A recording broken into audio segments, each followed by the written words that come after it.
చూడండి, అమ్మవారికి ఉపహారం పెట్టేటప్పుడు ఇలాగే ముగ్గు ఎందుకు వేస్తారు?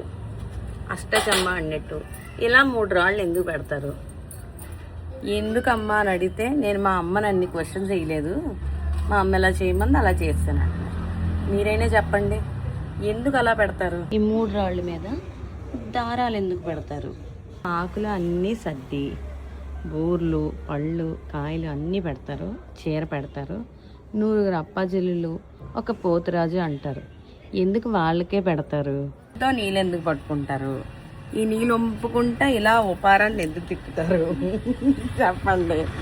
మా వదిన వచ్చింది, పెద్ద టీచర్, అది చెప్తుంది మాకు. అమ్మవారికి ఉపహారం పెట్టేటప్పుడు పైకి చూసి సూర్యనారాయణ మూర్తికి ఎందుకు దండం పెడతారు?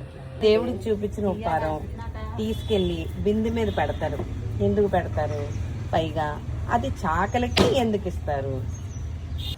ఇవన్నీ మా అమ్మని అడిగితే, మా అమ్మని నేను క్వశ్చన్ వేయలేదు అందుకే నాకు తెలీదు అంది. నాకు తెలీదు. మా వదిన మట్టుకు డీటెయిల్గా ఎంపీఎస్ స్టూడెంట్ కదా, అన్నీ అడిగింది. ముగ్గు ఎందుకు వేస్తారు చెప్పు, ఫాస్ట్గా చెప్పు. ముగ్గు అనేది చాలా పవిత్రమైనది. ఏ పని అలా గీతల ముగ్గు ఎందుకు పెడతారు? గీతల ముగ్గు అనేదానికి ఉత్తరాయణ కాలం వచ్చిన తర్వాత అన్నా సరే, ఏదన్నా సరే గీతల ముగ్గు అన్నదానికి ఒక ప్రాముఖ్యత ఉందండి. అది మళ్ళీ తెలుసుకుందాం.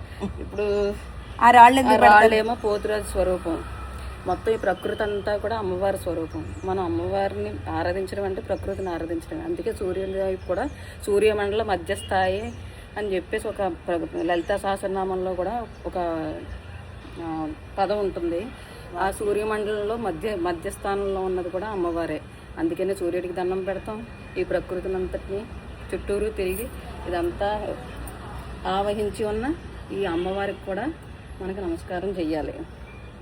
అదన్నమాట. సరే, చాకలికి ఎందుకు ఇస్తారంటే చలవంటారు. ఇలా బిందె మీద పెట్టి తర్వాత చాకలికి ఇచ్చేస్తారు ఆ ఉపహారం. అదన్నమాట.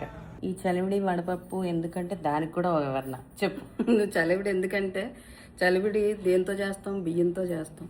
కాబట్టి బియ్యం చంద్రుడికి ప్రతీక. మనం అందరం కూడా మనస్తాపన లేకుండా ప్రశాంతంగా, ఏ మానసికంగా కూడా ఎటువంటి టెన్షన్స్ ఉండకూడదు స్వామి అని అమ్మవారికి పెట్టి మనం స్వీకరిస్తున్నట్టు నేను అనుకుంటున్నాను.